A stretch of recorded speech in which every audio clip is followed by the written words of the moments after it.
Guys, yung morning guys. So ayan. It's laundry day. So ang dami ko nang nilabhan. 6:30 pa lang ng umaga guys. Ay busy na ang lola nyo sa paglalaba dahil nga naipon yung aking labahan. So isang linggo ko din nakapaglaba. So from Monday to Thursday, sobrang busy talaga guys dahil nga naglilikom kami. Nagsusulisit kami ng mga gagamitin namin sa Christmas party. So yung mga sinulisit namin guys ay grocery. So may mga nagbigay din ng pang giveaway na electric fan at kung ano-ano pa. So thank you Lord at nakaipon na kami guys. So meron pa kami nga dalawang inaantay na na pupuntahan. So let's see guys. So abalang-abala talaga guys, kaya sinamantala ko yung paglalaba ngayon kasi libre ako ngayon. Bukas hindi na naman dahil may meeting kami tomorrow sa aming HOA. Yung mga sinusulisit namin guys ay para sa aming Christmas party sa HOA. So yan naman, nakita nyo naman sa mga previous vlog ko kung saan kami nakakarating para mag-solicit. So okay lang guys, kahit na nakakapagod. Kita nyo naman ang dami naming na-solicit. So yan guys, tatapusin ko lang yung aking labahin. Samahan nyo na naman ako sa aking busy araw ngayong araw ng Friday. So happy weekend everyone. Guys, hindi pa nga ako tapos maglaba. Tingnan nyo naman, kanina ang ganda-ganda na ng sikat ng araw, ang ganda na ng panahon. Bigla na namang dumili mga ka-idol. Actually yung mga nilabhan ko ang tagal matuyo dahil nga panay ang ulan dito sa amin. Wala naman siyang bagyo pero ulan ang ulan. So yung ating mga sinampay na i-stack, iba talaga yung amoy kapag hindi natuyo sa araw. Pero wala tayong choice, kailangan nating maglaba kaysa maipon ng maipon at dumami ng dumami. So yung aking mga chilis nga pala guys, transfer ko dyan kasi nagkakaroon ng mga langgam. So nilalanggam siya kaya nilagay ko siya dito. So ayan, konti na lang yung mga bunga niya guys kasi tinutuka ng manok. Kinakain ng manok yung mga bunga at nakuhanan ko na rin yan. Tapos na yung bunga ng suha.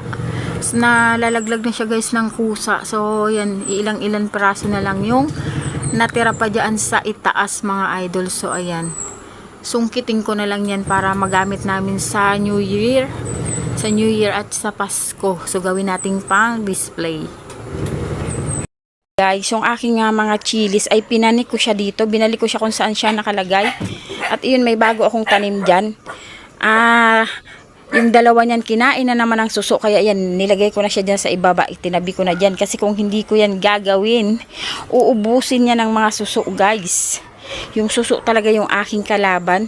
So ayan nga guys, yung mga bunga naman ito, isa pa nga problema ko guys, kaya ako siya iniakyat dyan. Bukod sa nilalanggam siya, nagkakaroon siya ng langgam na pula, inuubos ng mga manok yung mga bunga. Kinakain guys ng mga manok yung bunga ng sili. Ayan, tingnan nyo, hindi na nadagdagan yung mga bunga dahil nga tinutuka ng mga manok. So ayan, wala akong choice kundi ipanik dyan. So yung tubig ng aming swimming pool, ayan, kulay green na. Hindi ko guys malinis-linis yung pool na yan kasi bukod sa ginagamit kong pandilig yan ay, alam nyo yun, kahit tinisin mo yan dahil wala siyang bubong ay malalagyan pa rin ng tubig lalo ngayong tag-ulan. So ayan yung ating mga chili. Binalik ko siya kung saan siya nakalagay dati. At yung mga bagong tanim bigayan ng kumare ko, so tinanim ko na naman siya dyan. So ligay natin siya ulit dyan para hindi tukain ng mga manok. Guys, yung akin alugbati, sabi ko itatransfer ko, tumubo na siya, hindi ko pa rin siya na itatransfer, binabad ko siya dyan para tumubo. Hindi ko pa rin na-transfer dahil sa sobrang kabisihan ko nitong mga nakaraang araw. So pag sinipag ako mamayang hapon or kung wala akong gagawin, itatransfer ko na ito para naman meron tayong magulay.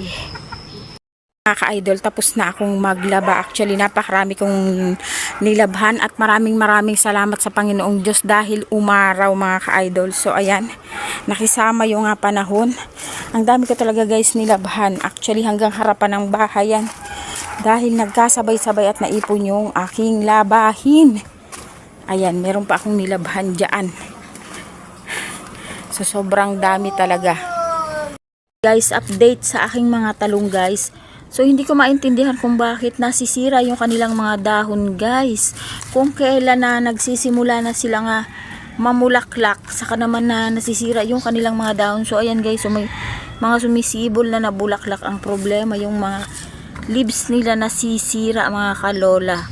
So sana maging okay yan, kasi sayang naman kung kailang malalaki na saka ganyan o nasisira yung mga dahon, tas parang pumapangit yung mga dahon nila. So nagsisibol na yung kanilang mga bulaklak. So sana maging okay yan pagdating na nga mga araw, kasi nga sayang naman. So ayan guys, nagmamadali na naman ang lola nyo. Katatapos ko lang ng aking trabaho sa bahay. Naglaba ako't naglinis. Ngayon ay pupunta kami sa magsusulisit na naman guys. Biglang nag-text yung magsusulisit, so pupuntahan natin. Mars, tara na! Nagmadali na ako eh. Mars! Ayan, hintayin ko yung kumari ko dito sa labas. Ang init-init, so naligo ako ng madalian. Wala akong dalang kahit ano, maliban sa aking cellphone at payong. Init! So ayan guys, kararating ko lang. Nakuha na namin yung nasulisit namin doon. So ganun yung life. Sobrang busy mula Lunes hanggang Biyernes. Abalang-abala talaga kami guys. So nandito ako sa labas, nakaupo ako. Ang dami kong ano dito guys, oh. Serpentina yan, ang dami niyang bulaklak. So nagpapahinga ako dito sa labas kasi napagod ako sa paglalakad. Ay. So ganyan kahirap guys ang buhay ng mga HOA officer. So ang dami namin nga kailangang lakad-lakarin. Tapos minsan makakaaway mo pa yung mga kapitbahay. So hindi talaga guys madali.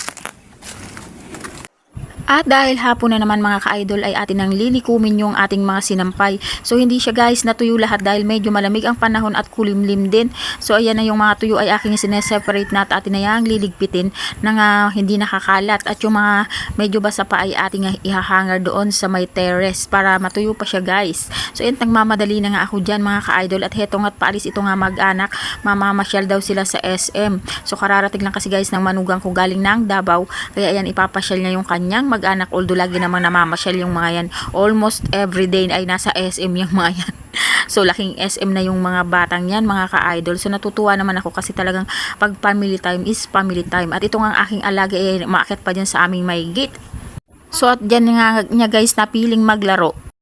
So ayan guys, walang gaanong ganap na yung araw na ito. Yun lang. Kanina nagmamadali ako dahil nga kinuha namin yung aming isang sinusulisit. So ayan, nakuha naman na namin. So isa na lang yung natitira, isa na lang yung inaantay namin na mag-text. Anytime siguro magte-text yun. So kukunin din namin yun. So ganun talaga guys ang buhay ng mga officer ng HOA, lalo ngayong December guys. Kami talaga yung punong abala sa pangungulekta ng mga sinusulisit namin para magkaroon ng konting kasiyahan ng aming mga members ng HOA or mga kapitbahay. So ayan guys, yan lang yung ating video for today. Thank you so much sa inyong suporta. See you all again tomorrow.